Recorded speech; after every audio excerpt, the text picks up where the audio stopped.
I never got to meet her, but she was my mother's teacher and tutor for many years. Mrs. Ann was a survivor of the Holocaust. She recounted her story to the students of the elementary school United Talmud Torah and to other audiences. They listened in awe, in wonder, in amazement, and in admiration of a brave woman who opened her heart to them. A story which holds an awful truth, gruesome details, frightening behaviors, dreadful endings. A story that unravels scenes similar to the ones in a horror movie. Not one student has forgotten Mrs. Ann and her story. Many of them remember story time throughout elementary school, a speech broken by the pressure of pain. Till today, they feel responsible to bear witness. My mom is one of them. Mrs. Ann often said that her family didn't die. They perished. They were murdered, willfully eliminated, and for their memories, she told her story. I tell their story for the following reason: to strengthen the commitment to prevent a genocide to ever happen again. To learn about the different signs that might appear in future atrocities, and to develop interventions to prevent this type of thing from ever happening again. We remember because we have a collective responsibility to ensure that the memories of the Holocaust victims and the stories of how they survived are never forgotten. Each person, even kids, can stand up to the injustice. In my opinion, it is even more important today because of the rise in hate crimes and anti-Semitism around the world. This short movie is based on the stories of children who experienced the Holocaust in Europe, the ghettos, and the concentration camps. More specifically, it is based on true facts of the life of Ann Kazimirski. Some of the pictures and content are not of Ann or the Kazimirski family, but of other victims of the Holocaust. Before the Nazis came to power, Jews enjoyed many rights of citizenship in Germany, Poland, and France. Jewish life was diverse. Some people were religious and others were secular. Some were modern, others traditional. They had different occupations, they wore different clothing, spoke different languages, and were differently integrated in the societies they lived in. Some were wealthy, some were poor, some were Nobel Prize winners, and some were tailors. They prayed and loved Judaism, but they also went to the movies, played sports, and worked. In 1933, approximately 9.5 million Jews lived in different parts of Europe. The Jews were the largest minority in Poland. Jews and Poles spoke each other's languages and interacted in markets and on the streets. That did not mean that anti-Semitism did not exist, but Jews were part of Poland and Polish culture was part of Jewish life. This is the story of a little girl named Ann. Once upon a time, in a joyous town in Poland, a little girl was born. Her parents named her Hannah, Hebrew for Ann. Ann was born on January 7th, 1922. She was born and raised in the town of Vladimir Wolinski, a part of Poland then. Her father's name was Joshua and was originally a Russian teacher, and her mother, Matilda, was one of his students. They fell in love, got married, and had 2 children. Later on, her father could no longer earn his living teaching, so Ann's parents became merchants, selling coal and wood. They were able to provide an education for Ann's brother Benny and her, an education that included Hebrew school, private high school, and music lessons. Ann attended a Jewish school in the town, similar to this one. She attended class on a daily basis, a class that resembled this classroom of grade 1 Jewish students in Germany. Ann enjoyed going to the marketplace where people walked around, the aroma of baked bread floated through the air, and merchants worked hard. The market would have looked like this.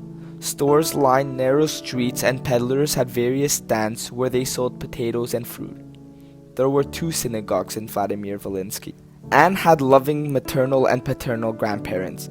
She used to travel on Fridays on a buggy pulled by a horse to visit her grandparents who had apple orchards near the town of Vladimir Wolinski.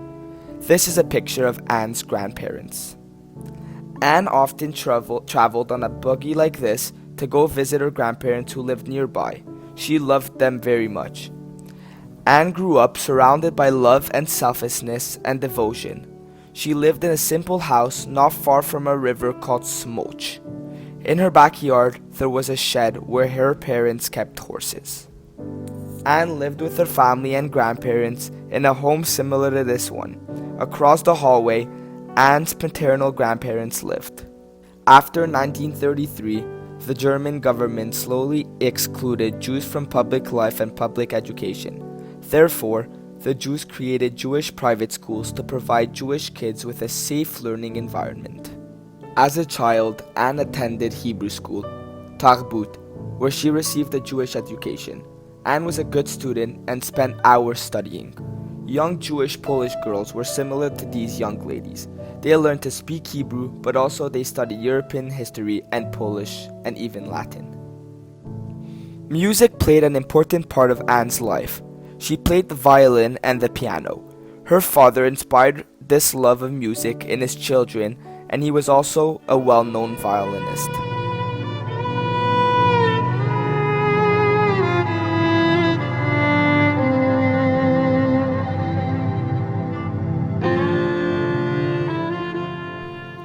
As a family, they enjoyed Shabbat dinners on Friday nights and singing together. This is what Shabbat dinner looked like. Anne's parents became more successful and decided to move to a new home on Kowalska Street. By 1938, German authorities had isolated and segregated the Jews, expelling them from important professions such as doctors and lawyers, and eliminating most opportunities to earn a living. Anne graduated from the Tarbut school and was to attend gymnasium, which is high school. She would have loved to attend the Polish gymnasium, but unfortunately, due to anti-Semitism, Jewish students were not allowed to study in regular Polish schools.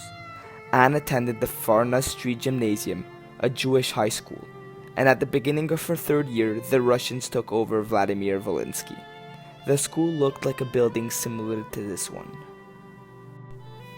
On September 1st, 1939, the German army invaded Poland and Hitler made an agreement with Stalin. Poland was divided in two sections. One part was under the authority of German Nazis and one part was under the authority of the Russians. On September 17, while Anne was in school, the Russians arrived in her town. Big army trucks came rolling in. They confiscated grains, food, clothes, school supplies from all the Jews and shipped them to the Soviet Union. They shut down stores which belonged to Jews and took over their businesses. Anne's parents lost their business and they were very scared. Anne's father was lucky because he spoke perfect Russian. He found a job working in a Russian government office. He had a little more freedom and they had some food because they kept a cow for fresh milk. Many Jews lost everything, including their homes. Others fled Poland to find a safe place to live. Many died on the way or could not cross the border because they had Jewish identity cards. Anne's father refused to run away. He believed that he was an abiding citizen and that the situation would end shortly. Anne graduated from gymnasium and wanted to attend the University of Lvov. She truly wanted to move on to the city and start a new life. She was so ambitious, had so many dreams. She dreamed of a bright future. However, all her hopes were crushed by the Nazi Germans. On June 22, 1941, the Nazis invaded eastern Poland and broke their pact with the Russians. This was the beginning of a dark and fearful period. Anne's father lost his job. Bombarding took place every day. Planes zoomed over the country like thunder. The chaos started. German Nazi soldiers walked around town and did terrible things to Jewish homes, businesses, synagogues, and to the Jews themselves. All the Jews had to wear a yellow star so they could be identified.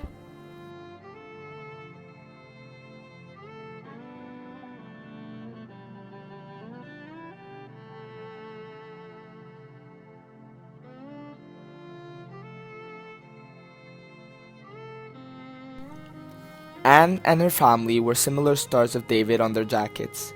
Young children were forced to wear the star. Jewish kids could no longer attend school. Jews couldn't work. They were not allowed to walk on the sidewalk. They couldn't own radios. Their homes were confiscated. Many were mistreated. and everybody lived in fear of being deported. The rumor was that the Nazis were arresting Jews and sending them to work camps. Anne and her family didn't know the truth. Jews were being taken to work and later to concentration camps, where their fate was unbearable to imagine.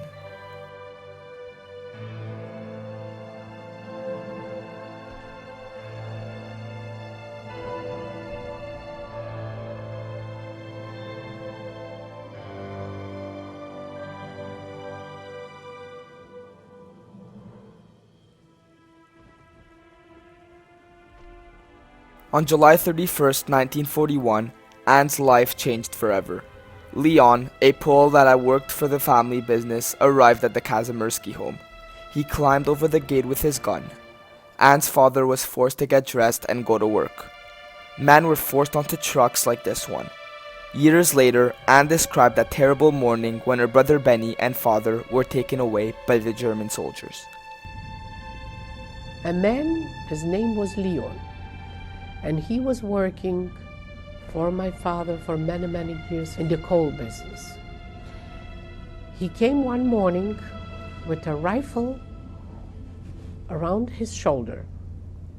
He ran, he jumped through the fence, he came into the house, and he said, "I joined now the militia, and I have an order to take you to work." He said that to my father. It was about 7 o'clock in the morning. And we already heard the word work meant that you never come back. And my mother pleaded with him, "Leon, we were so good to you. Leon, have pity on us. Go away. We'll give you money. We'll give you anything you want. Leave us alone."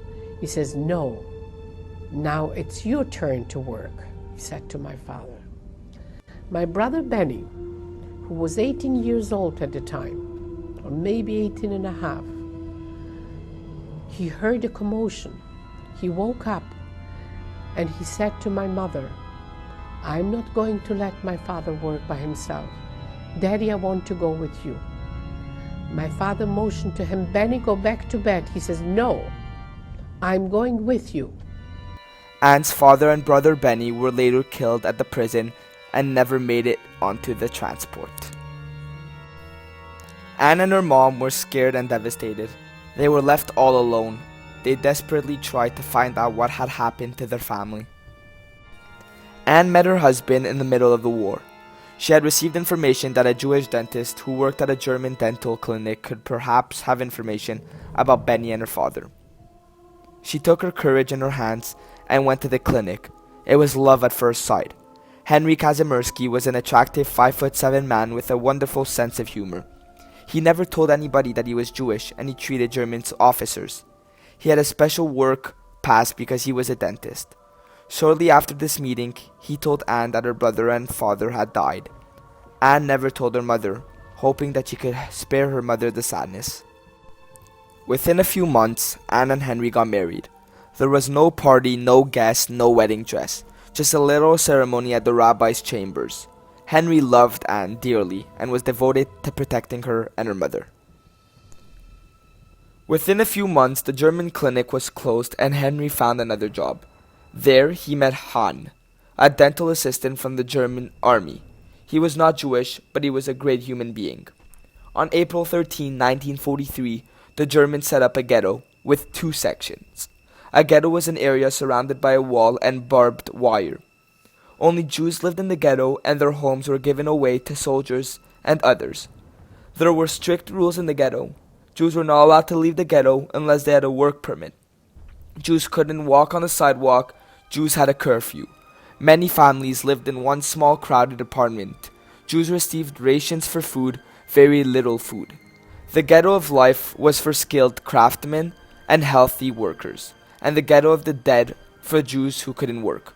Unfortunately, those were children, sick people, and the elderly. 22,000 Jews were trapped in the ghetto. It was a very scary place. Many Jews were killed on a daily basis.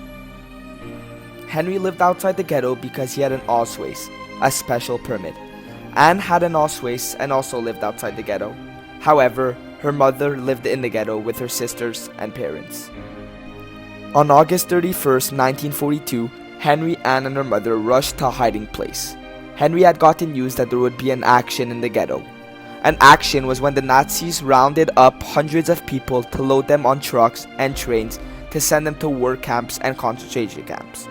Many died before they got to the camps, and others died there.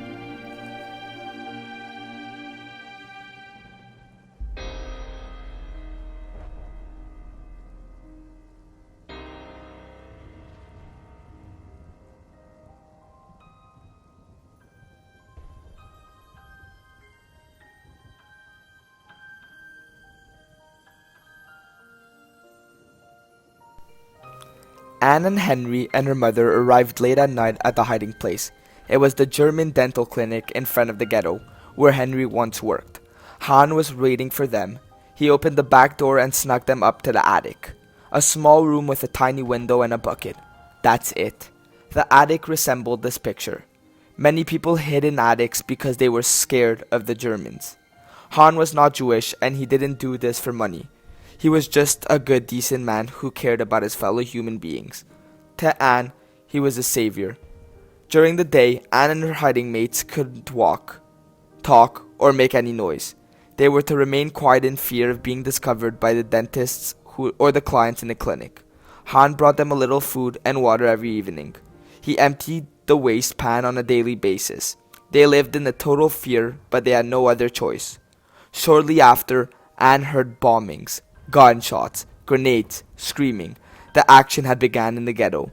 Many died. It was a tragic time.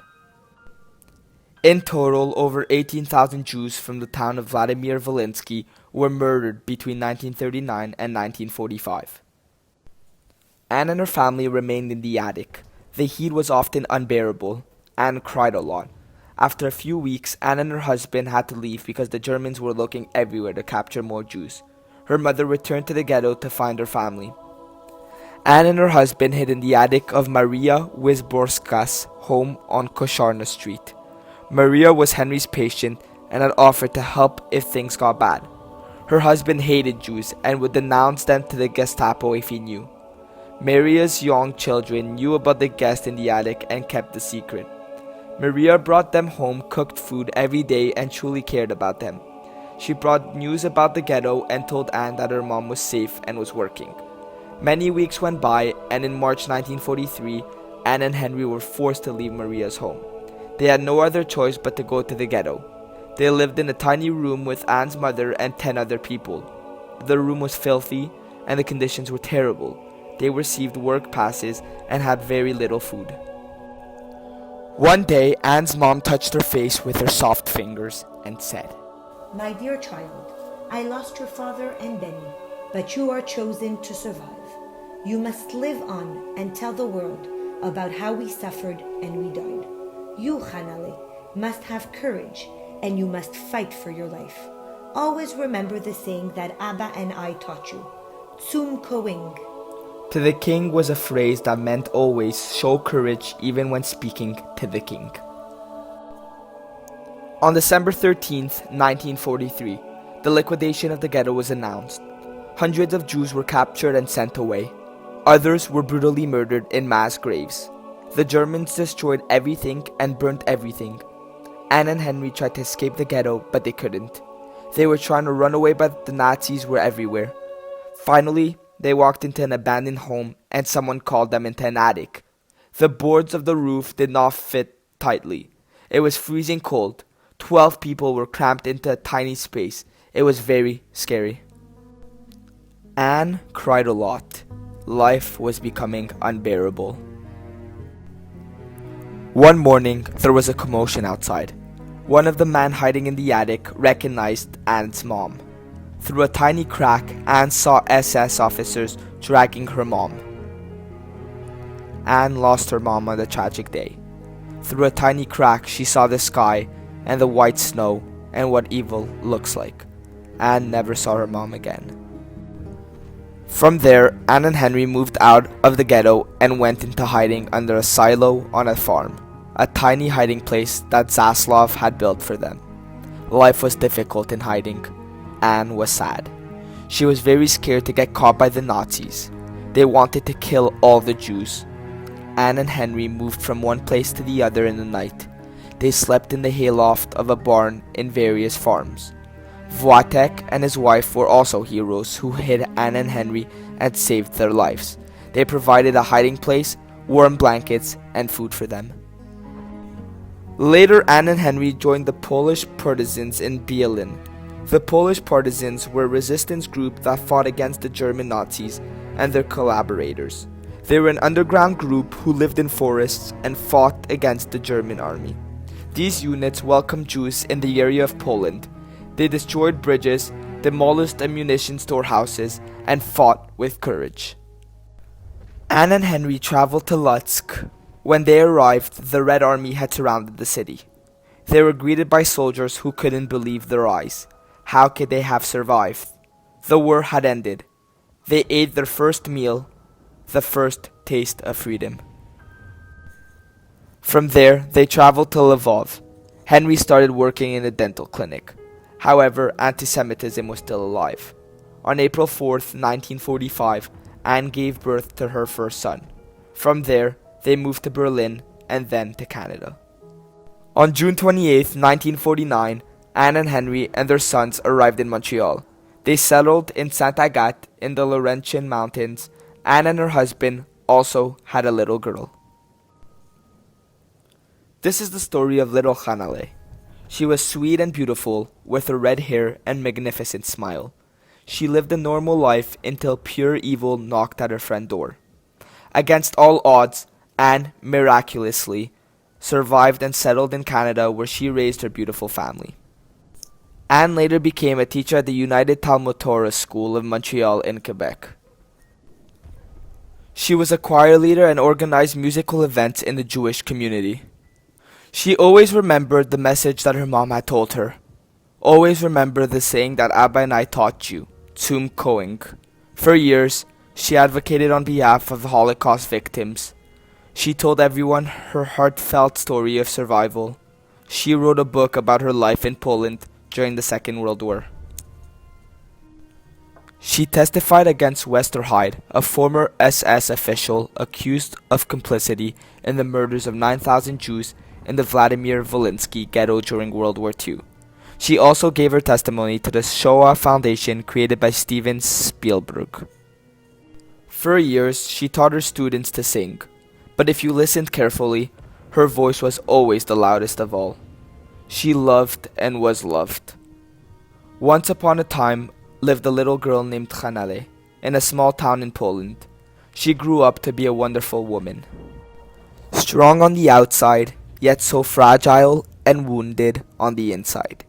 She stood tall, accomplished outstanding work, had impressive convictions, lived a magnificent life, and left an important legacy. Mrs. Anne was a witness to horror, yet she never gave up the will to live. An exceptional woman whose energy and enthusiasm touched all who surrounded her, from school children to adults. This movie is dedicated to Mrs. Anne Kazimirski and the 6 million men, women, and children who perished during the Holocaust. Thank you.